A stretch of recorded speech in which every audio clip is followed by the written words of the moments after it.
আজ আমি নিয়ে এসেছি আমার মায়ের হাতের তৈরি করা সুস্বাদু মাটন কারি। সবারই কিন্তু নিজস্ব রেসিপি থাকে এই মাটন কারি বানানোর, আমার মারও আছে।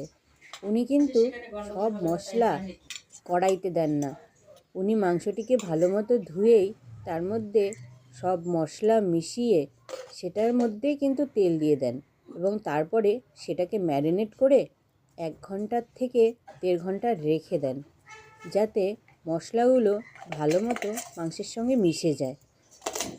এবং এই কাজটি কিন্তু উনি নিজের হাতেই করেন, কারণ হাতে মাখা জিনিসের স্বাদই আলাদা হয়, তাই নয় কি? চলুন তারপরে দেখা যাক। এরপরে শুরু হয় এটার দ্বিতীয় পর্যায়।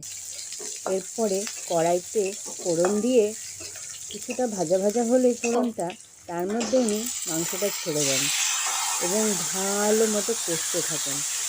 এটার মধ্যে কিন্তু একটু জল পড়বে না।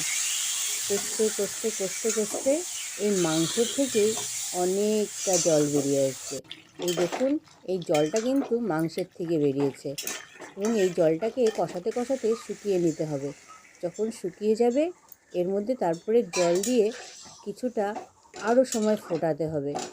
যখন ফোটাতে ফোটাতে এটা একদম আরও কিছুটা জল শুকিয়ে যাবে, তারপরে রেডি আপনাদের মাটন কারি। বলুন কেমন লাগলো, আমাকে জানিয়ে যাবেন।